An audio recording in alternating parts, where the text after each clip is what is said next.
On January 13, 1942, a German submarine appeared off the Atlantic coast of the United States. Together with two others, they took up positions near New York City. The group had just completed 2 weeks of travel. Within sight of the Manhattan skyline, the boats went on the attack. The long-range submarines had an easy time of it. U.S. shipping was completely unprepared, assuming that the East Coast was beyond the reach of the Germans. Unprotected, the freighters were at the mercy of torpedoes. The Germans, after all, had declared war on the U.S. on December 11, 1941. And then the question was how to actually reach the U.S. How could they exert an influence on the U.S.? How could they attack it? The only weapon the Germans had for this were their submarines, and Karl Dönitz, the commander of the submarines, was quite pleased with the opportunity to find new hunting grounds for his submarines. He had rightly assumed that the Americans had peacetime merchant shipping on their east coast, and they were, of course, very easy to attack with submarines. And so he went 5 submarines at first, then more and more to the American east coast and also to the Caribbean. And there hundreds of ships, or about 2 million gross tons, were sunk in the first half of 1942.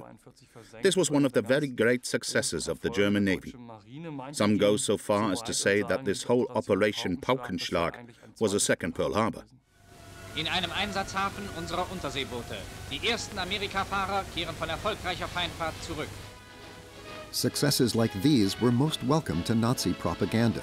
The newsreels reported extensively on German U-boat heroes. Kapitänleutnant Hardegen, dessen Boot unmittelbar vor den Toren New Yorks operierte. Kapitänleutnant Hardegen versenkte bisher 110.400 Bruttoregistertonnen, davon 58.000 Bruttoregistertonnen vor New York. Vizeadmiral Dönitz überreicht dem erfolgreichen Kommandanten das Ritterkreuz.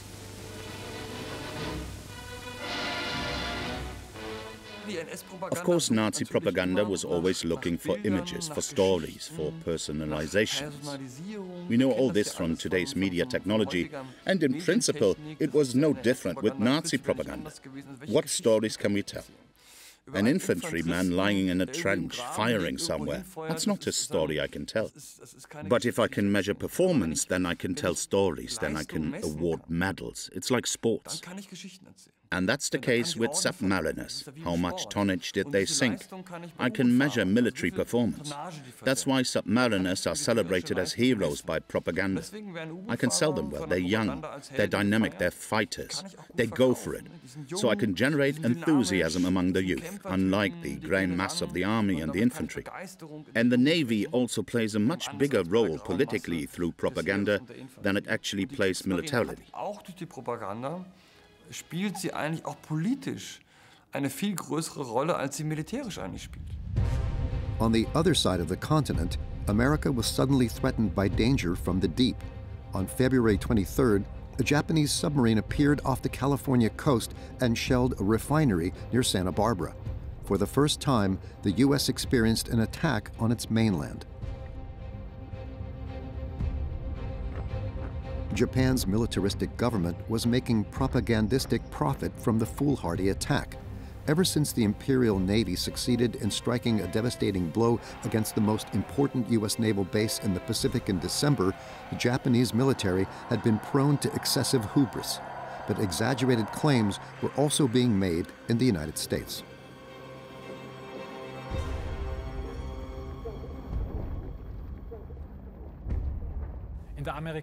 In the American press after Pearl Harbor, there was actually, of course, exaggerations. But there was definitely this idea that, yes, it's possible that the Yellow Peril is coming. It was possible that the Japanese could also somehow land on the west coast of America. And this fear did exist. As far as the Japanese were concerned, there was never any thought of somehow trying to make a serious landing attempt on the American continent. There were isolated pinpricks on the California coast. That's where the Japanese Navy had sent submarines. But it was more to send the message, if we wanted to, we could reach you. And if we wanted to, we could attack you here. But we're not doing it. It was the same situation with Australia, although there were also those in the Japanese military who said, the next step must actually be to take Australia. We have taken all of Southeast Asia. It's not enough that we bomb Darwin in the north of Australia. No, we also have to take Australia, because sooner or later Australia represents the most important base for the Americans in the Asia-Pacific region. Using the Blitzkrieg example of their German ally, Japanese troops had quickly invaded numerous countries in Southeast Asia by December. The Philippines, Thailand, Malaysia, and Singapore were also under their control by January. As were numerous Pacific islands. Now, the Japanese were preparing to seize other Western European colonies, such as Burma and the East Indies. Asia for the Asians was their battle cry, but for many Japanese nationalists, it served as a mere pretext for these campaigns of conquest. Japan's plan was first to wage a very offensive, lightning-fast war in Southeast Asia to conquer as much territory as possible, as quickly as possible, in the Southeast Asia-Pacific region. Then to hold on to these in a second, more defensive phase, then to consolidate, and then to force the Americans and also Great Britain and the West into a negotiated peace, if possible, on Japanese terms. The British Crown colony of Hong Kong fell in early December. Japanese forces outnumbered the Empire's colonial troops almost 4 to 1. They quickly gained air superiority over the city from the Pearl River Delta. Soon, the Allied formations had to retreat. Then, Japanese troops occupied the city. During the so-called Black Christmas, the civilian population endured immeasurable suffering. Arbitrary murders and rapes by the occupiers were the order of the day. Within 4 months, Nippon brought all of Southeast Asia, as well as much of the Pacific Ocean, with about 450 million people under its rule. The Japanese Empire had never been larger. On the other side of the world, people were highly pleased with these developments, even though no one in the Reich Chancellery in Berlin had known about Japan's plans in advance. Shortly after the attack on Pearl Harbor, Adolf Hitler awarded a medal to the imperial ambassador. General Oshima hat hervorragende Verdienste das Zustandekommen des Drei-Mächte-Paktes, der Deutschland, Italien und Japan nun auch zum gemeinsamen Kampf die Neuordnung Europas und des fernöstlichen Raumes zusammenschließt. Oshima had relatively quickly and relatively well ingratiated himself to Adolf Hitler. As Oshima himself had written and communicated, he also had the feeling that he had quite a good connection to the Nazi regime and to Adolf Hitler himself. Of course, we always have a bit of an idea.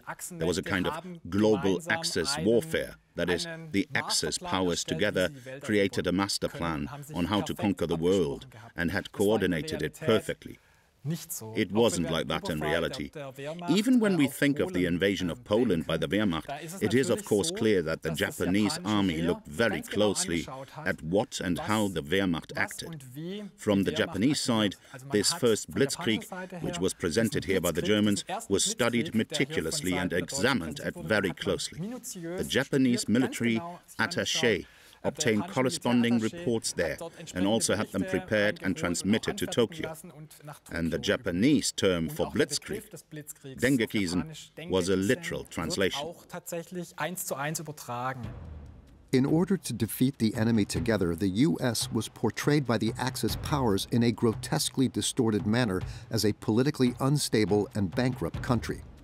In actual fact, Roosevelt's New Deal had created an enormous economic boom in the States. Wenn man die Massen hungernder Untertanen der Roosevelt-Plutokratie sieht, dann begreift man die Furcht der amerikanisch-jüdischen Ausbeuterklicke und ihrer politischen Handlanger vor einem Erwachen dieser Millionen. So geht es den kleinen Arbeitern und Bauern in diesem freien Lande. Im nationalsozialistischen Deutschland sind derartige Verhältnisse undenkbar. Deswegen ist das Ziel der jüdischen Kapitalisten und ihres Roosevelt die Vernichtung Deutschlands. Sie verstecken sich dabei hinter Phrasen und Schlagworten wie Freiheit, Demokratie und menschliche Kultur, die angeblich alle durch Nazi-Deutschland gefährdet seien. The pictures of the global economic crisis, taken 10 years earlier, were intended to show the supposed state of the nation. Not only was the population led to believe that the American economy was in the doldrums, the Nazi leadership apparently believed this as well. One of the crucial questions, after all, is why Hitler declared war on the US on December 11, 1941. And it seems that there was something about Hitler's perception at that time in December of 1941, because he believed that the US could not sustain a long war, even economically. On the whole, of course, from today's vantage point, one could make the case that Hitler and many others, the German leadership, the German intelligence service and others massively underestimated the economic power of the United States. There were voices, but only a few, who said that if we go to war with the US, then we can no longer win the war. There were those people. There were also military officers, Fritz Todt, for example, as former Minister of Armaments, who was very critical in the fall of 1941, who said, if the US enters the war, then we have no chance there economically. But most of Hitler's advisors massively underestimated this. The German arms industry was in full swing. Nazi propaganda euphorically hyped the war-related boom as an armaments miracle. The upswing was initiated by Fritz Todt, the Minister of Armaments. However, when Todt became critical of the course of the war, a rift with Hitler ensued. On February 8, 1942, the civil engineer was killed in a plane crash at the Rastenburg airport near the Führer's headquarters, Wolfschanz. Hitler ordered a state funeral and posthumously awarded Todt the highest honor of the National Socialist Reich, the Teutonic Order. A few hours after Todt's death, Adolf Hitler appointed his favorite architect as his successor. Albert Speer was a gifted manager, and above all, he had the advantage of having direct access to Hitler. He was able to achieve things organizationally that Fritz Todt had also conceived, but also always wanted, had also set on the right path, but only Speer could achieve that. His relationship with Hitler was a very special one. So he got the recognition, became armaments minister with a spectrum of control that Todt had never dreamed of. And he was capable in organizing armaments. But this armaments miracle that many talked about had not really been a miracle, but was a very normal process of switching from a peacetime economy to a wartime economy. Albert Speer succeeded in increasing production output in some areas of armaments. He also knew how to market himself and his successes effectively for propaganda purposes. In fact, German armaments lagged far behind the achievements of the Allied armaments manufacturers, a fact that Hitler also studiously ignored. The most important first measures that Speer took during his first weeks were above all displays of staging and propaganda. So now he had the so-called home front propaganda, which systematically referred to the production miracles and the achievements of the German armaments industry, and which then very soon became intoxicated with its own successes. In einer großen Waffenschmiede des Reiches sprach der Führer zu allen deutschen Rüstungsarbeitern. Die Gefolgschaft des Werkes versammelte sich in einer riesigen Montagehalle, in der aus mächtigen Stahl- und Eisenblöcken eine Rednertribüne aufgebaut war. In view of these supposed successes, even the majority of the traditionally left-wing working class agreed with the regime.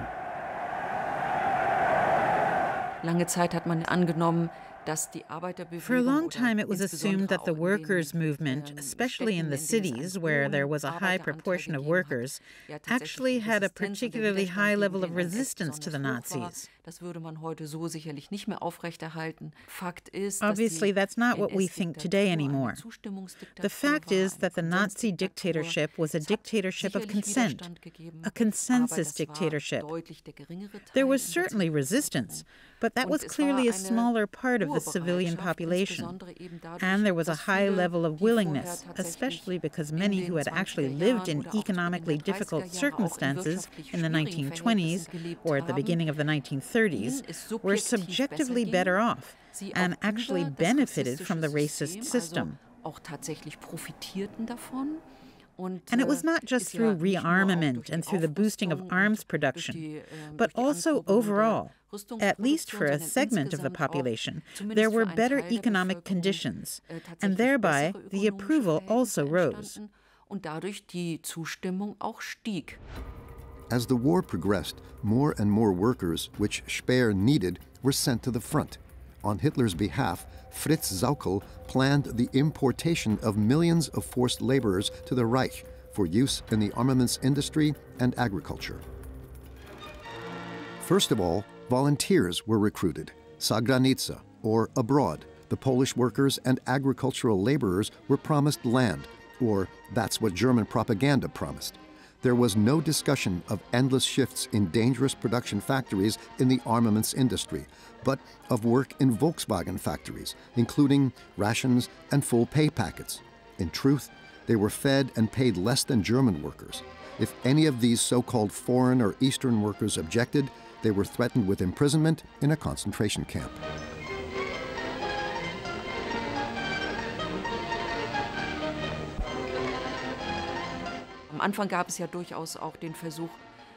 In the beginning, there was an attempt to find volunteer workers and bring them to Germany. They realized very quickly that this would in no way bring the masses that were needed. In this respect, they very quickly turned to coercive measures through work obligations, but also through so-called forcible recruitment. That is, people were simply taken off the streets in the occupied areas, out of restaurants, out of cinemas, out of houses, by force. Children were regarded as useless mouths to feed. Even babies born in Germany to so-called Eastern workers were deliberately left to starve. The Germans subjected up to 11 million people to forced labor. In no other National Socialist crime were so many involved as victims, perpetrators, or spectators. Speer operated his industries with forced laborers from concentration camps until the end of the war. For Speer, the forced laborers were war material. That is, it was a matter of getting as many able-bodied people as possible into war production. And indeed, the more the war progressed, and the more difficult, in practical terms, the requirement was to supply this war material, the more brutal the recruiting measures became. Forced laborers used in agriculture often came from Poland. They were strictly forbidden to associate with German women. Anyone who did was denounced and, at the least, faced public humiliation.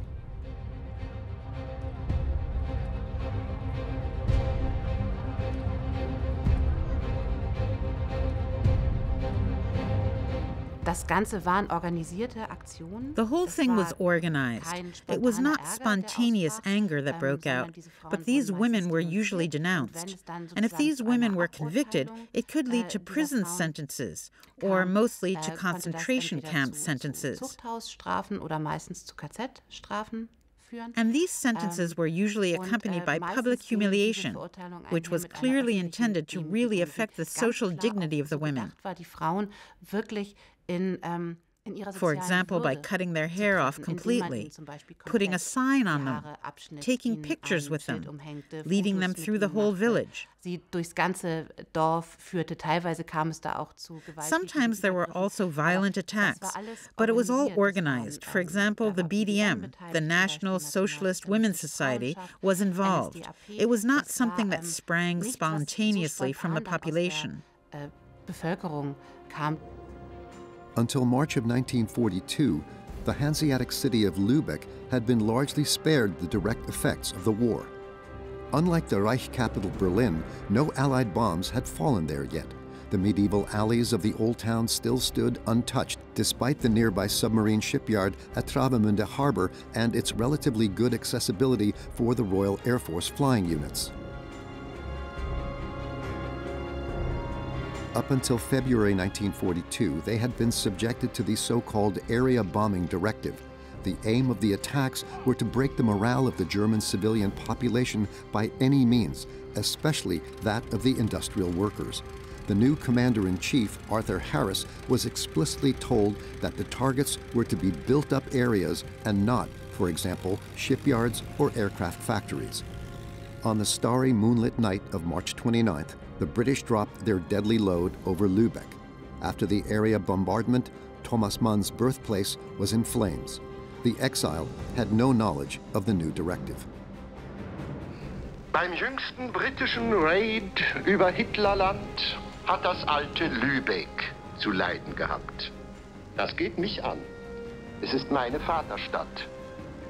Die Angriffe galten dem Hafen von Travemünde, den kriegsindustriellen Anlagen dort. Aber es hat Brände gegeben in der Stadt. Aber ich denke an Coventry und habe nichts einzuwenden gegen die Lehre, dass alles bezahlt werden muss. 320 people were killed in the firestorm. But contrary to Thomas Mann's suspicions, the attacks were not motivated by a desire for retribution, but were calculated. The next area bombardment was to be Rostock. Why Lübeck and Rostock in particular? Both were Hanseatic cities that had an easily combustible inner city core, and they were located by the sea and were therefore easy to find. The interesting thing, Lübeck was also a military target. Submarines were built in Lübeck in the Flander factories. But they didn't attack the Flander factories, they attacked the medieval old town. And it was the same in Rostock and other cities later. The plan was to attack about 50 German cities, burn them down and kill about 900,000 civilians. This was done to cause chaos in Germany, because the British argument was that no state would exist without its cities. These were administrative centers, economic centers. When the population fled from the cities, when there were no more administrative centers, there would be chaos. And then the Germans would start a revolution, an uprising, like they did in 1918. But this did not happen. On the contrary, the population showed solidarity with the Nazi regime, which immediately provided aid. The National Socialist People's Welfare Organization provided free accommodation and food. The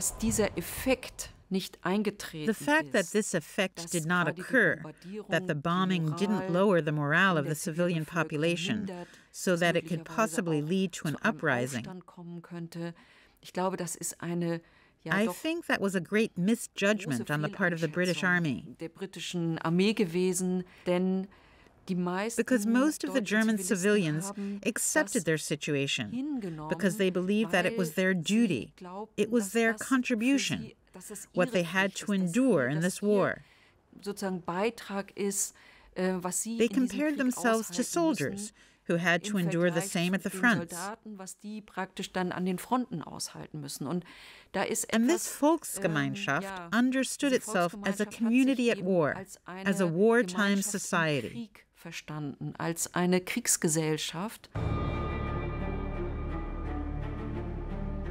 U.S. bomber squadrons also flew attacks on Nazi Germany from the United Kingdom. With their flying fortresses, from summer 1942 onward, they attacked mainly during the day, primarily industrial targets and infrastructure. A Boeing B-17 is capable of carrying more than 4,000 kilograms of bombs. British Prime Minister Winston Churchill did express reservations about his own strategy, but didn't change it. Once they started with their bombing directive, they didn't divert from that, because that would have meant questioning what you had done in the years before. So they collected intelligence that confirmed the strategy and left out other intelligence. So the classic case of intelligence failure or politically directed intelligence work that always confirmed only what they wanted to hear. And so British intelligence services reported that next fall, next spring, the Germans would collapse. So this began in February 1942, that the Bomber Command, the attacks almost completely concentrated on attacking the German inner cities and burning them down, attacking especially the neighborhoods where the German industrial workers lived. who they wanted to hit, and they wanted to kill in order to cause chaos. And in turn to hit the industrial production in order to end the war with that. One of the favorite targets of the British bomber squadrons was Cologne. Because of its geographical location, it was relatively easy to reach. Camera crews of the Ministry of Propaganda made films about the heavily hit city center after the so-called 1,000-bomber raid on the night of May 31st. The face of the cathedral city had been changed overnight. Almost 500 people died and 45,000 were homeless. That's also what's special about the bombing directive that was issued there in February of 1942, because it changed the target, changed the intent. It wasn't, if we kill civilians, they just die, but civilians then became the main target. And that's what made that directive in February 1942 so special. Meanwhile, at Obersalzberg in the Bavarian Alps, Adolf Hitler and his entourage were safe from such attacks in the Berghof. Italy's Duce, Benito Mussolini, arrived for a visit at the end of April. For the newsreels, the two dictators demonstrated unity and strength. To regain the lost initiative in the war against the Soviet Union, Hitler had planned a summer offensive. Units of his ally also fought on the Eastern Front. In der südlichen Ukraine. Italienische Verbände greifen ein von den Sowjets hartnäckig verteidigtes Dorf an. In the previous year, the Axis attacks had stalled at the fronts of Leningrad, Moscow, and Sevastopol. Then, Army Group South, supported by Italian, Romanian, and Hungarian units, was to go on the offensive again. Since October 1941, the Third Army, supported by Hungarian troops, had been besieging the Crimean city of Sevastopol.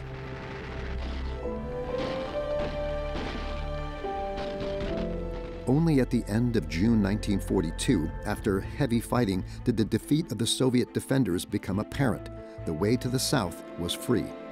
Then the German advance was directed towards the Caucasus.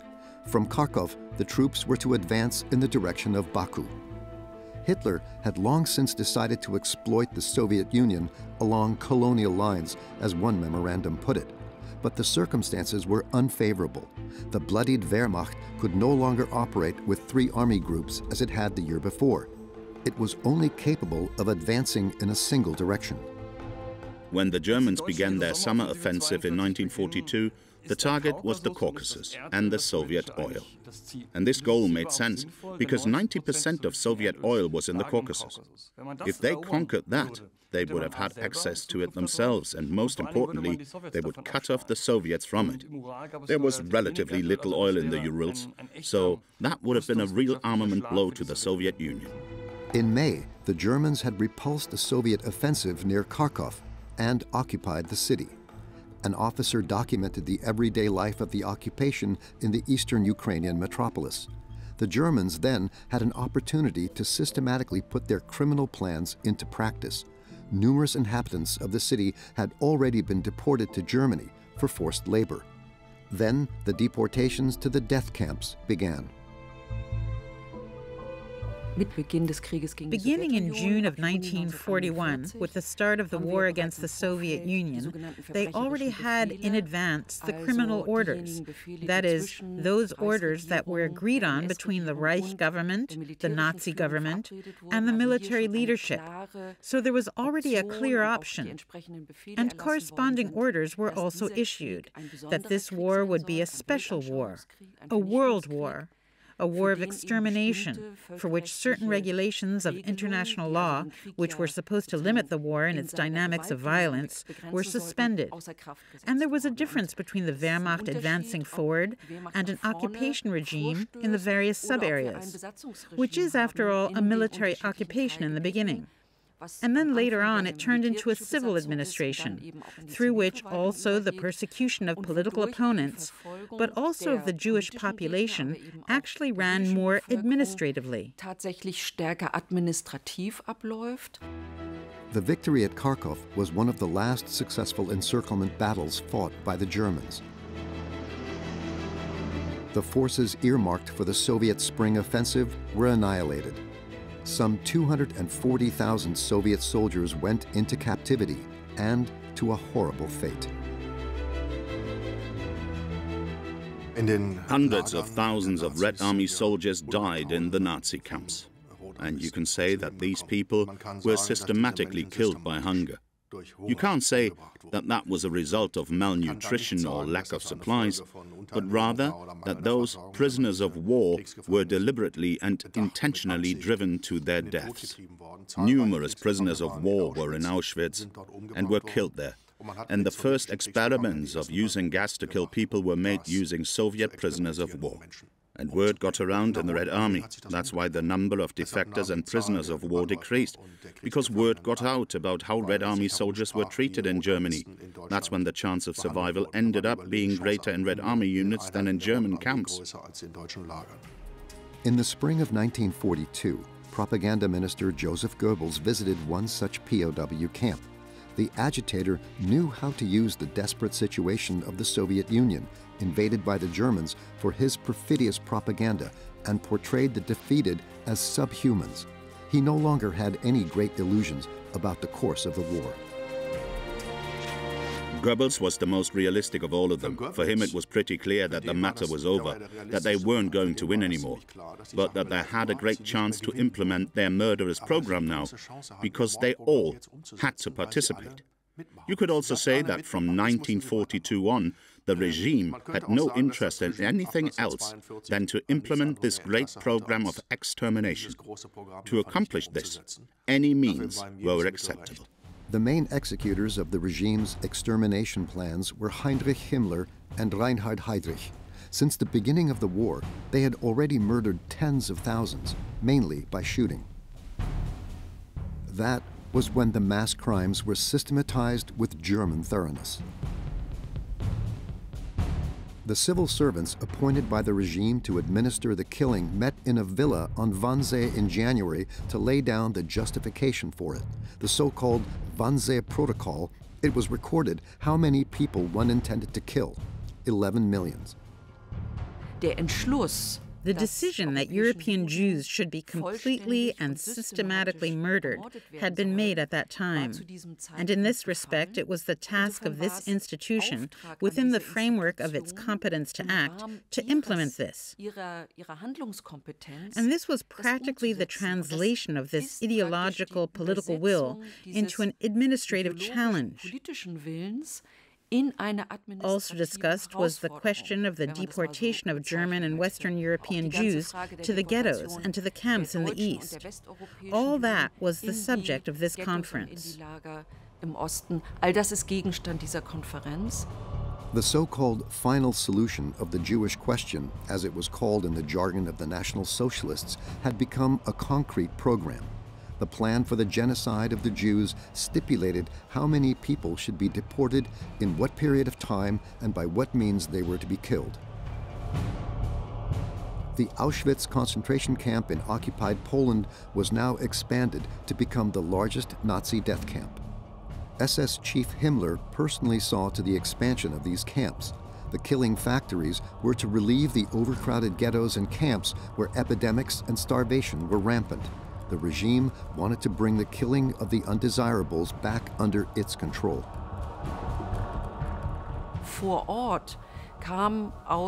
The pressure came from the ghettos and the camps. The pressure came from those responsible. They could no longer continue to operate this way. This, of course, created a compulsion to act, in their logic at least. And from that, we now understand that this very search for more efficient killing methods very quickly came to putting this effective killing machinery in motion, with Zyklon B in the gas chambers. The name Auschwitz became a worldwide symbol of Nazi terror and genocide. By the end of the war, an estimated 1.5 million people had died in Auschwitz from gas, hunger, and disease. Meanwhile, Goebbels exhorted the Germans on the home front, warning anyone who was a thorn in the side of the Nazi dictatorship, be it the Soviet population, Jews, opponents of the regime, or even dissidents. There was hardly any opposition. Fear of Gestapo terror and imprisonment silenced many critics of the war. In May of 1942, a propaganda exhibition, The Soviet Paradise, opened in Berlin with a staged mass spectacle. The film, produced especially for the show, mocked the Russian population that had been impoverished by war and destruction.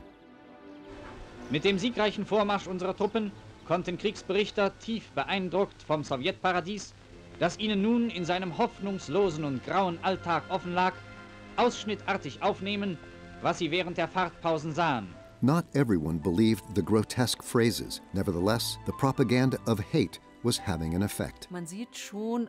One could already see, for example, in letters from the field, that propaganda was often believed by what the letter writers themselves had already accepted as stereotypical images of the enemy.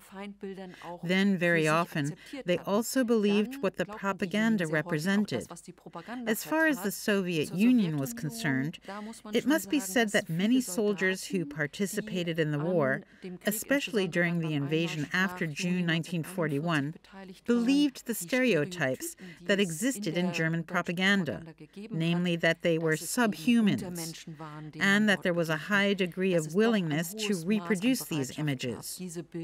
There we can also see how the integration into the declared goals of the war of extermination, that we were dealing with a war that from the very beginning aimed not only to win militarily, but to actually radically destroy this enemy. Sondern diesen Feind tatsächlich radikal zu vernichten. Das ist unser Vorsprung. Die unnachahmbare Haltung deutscher Soldaten, ihre Kühnheit, ihr Angriffsgeist, ihre Zuverlässigkeit. Diesen deutschen Soldaten geht in vorbildlichem Führertum der deutsche Offizier voran, als Träger der Waffenausbildung und der Kampfmoral und als Garant unseres Vorsprungs, den kein Feindstaat mehr einholen kann, des sieghaften Geistes deutschen Soldatentums.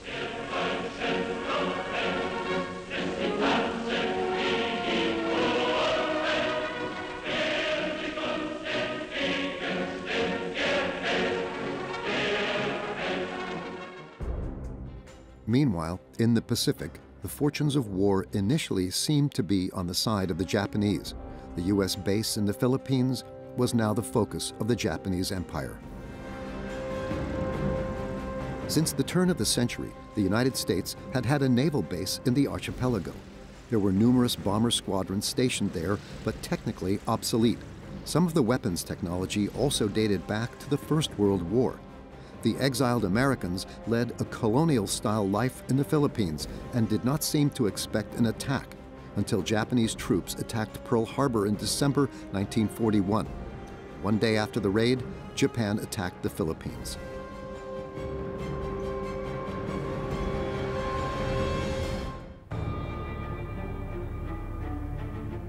The capital, Manila, had fallen on January 2, 1942.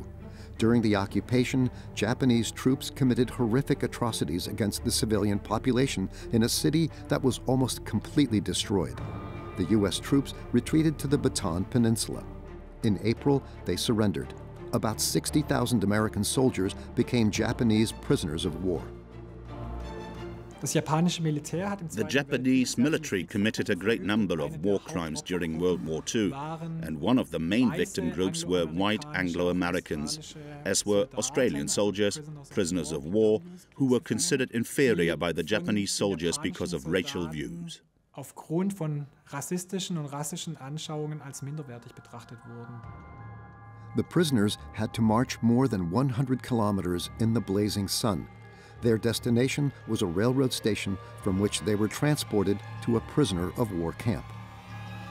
On the Japanese side, these soldiers were not provided for at all. There was almost no food, nothing to drink, or only insufficient. And in addition, these soldiers were also physically maltreated, were beaten, were chastised.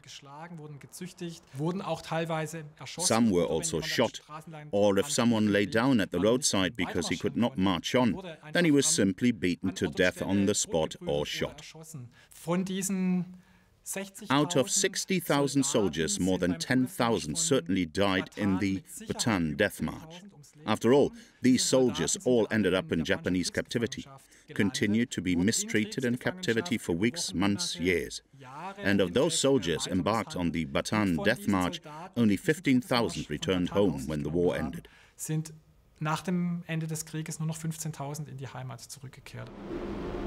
In April, an aircraft carrier with a squadron of bombers on board set out from the United States for the Pacific. President Roosevelt did everything he could to stop the Japanese advance. A surprise military strike was planned to put the empire in its place.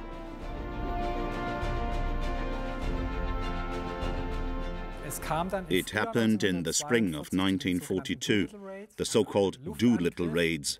That was an air raid on Japan's capital, Tokyo. It was intended to send a clear message to the Japanese army.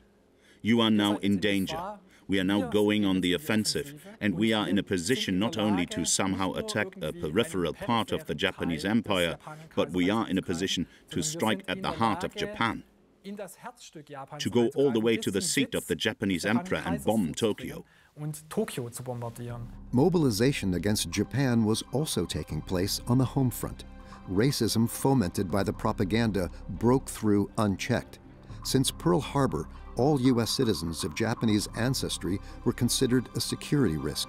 Far away from civilization, the first internment camps were built on American soil.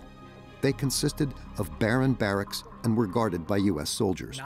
After the attack on Pearl Harbor, Japanese Americans, including people who had American passports, were transferred to relocation camps, not only in the United States but also in Canada. And in a way, it was a continuation of an anti-Japanese, anti-Asian policy that had been pursued in the US even before the Second World War. That must not be forgotten. This also showed, in a certain respect, this racist way of thinking, which was also definitely present on the part of the Americans. In addition, of course, there was a certain idea that people were saying, you have to lock these people up now, because they could be used by the Japanese side as informers. They could somehow spy around. They could somehow infiltrate American society. They presented a danger. 120,000 men, women, and children were sent to those camps. Enemy alien was their official title. Those who refused went to prison for years. Interestingly enough, in the relocation camps, Japanese Americans really fought for recognition by saying, we want to go to war on the American side too. For a long time, the American side did not allow this. Roosevelt had no interest in it for a long time. In 1944, the internments were declared unconstitutional. The victims, however, had to wait almost 50 years for an apology. Midway Island in the Central Pacific was home to the farthest western outpost of the United States. The U.S. Navy Air Base was located right in the middle of the Pacific Ocean between Japan and California. The 6-square-kilometer atoll consisted mainly of 3 runways. To wage war across the Pacific against Japan, aircraft carriers and their bomber squadrons played the most important role. Each existing airfield represented an important strategic advantage.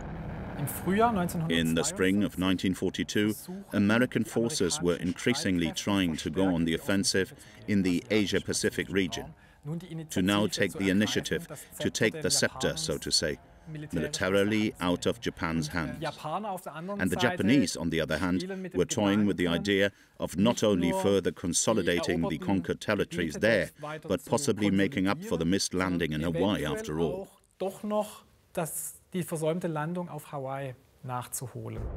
Unlike the attack on Pearl Harbor, this time the Americans were prepared. On the morning of June 4th, Japanese fighter squadrons attacked Midway. They bombarded the 2 islands for 20 minutes.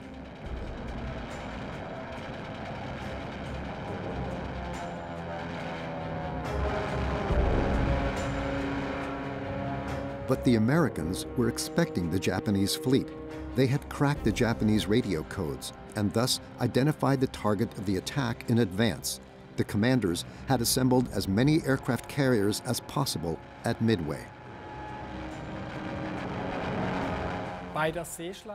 At the Battle of Midway, the Japanese Navy lost 4 of 6 aircraft carriers. You have to remember that the American war effort had a lot more battleships and many more aircraft carriers in the pipeline compared to Japan. Japan couldn't keep up in any way with the US armor-wise, and that's why the Battle of Midway represented a turning point in the Pacific War. The Japanese suffered heavy losses. More than 3,000 Japanese soldiers died in that battle.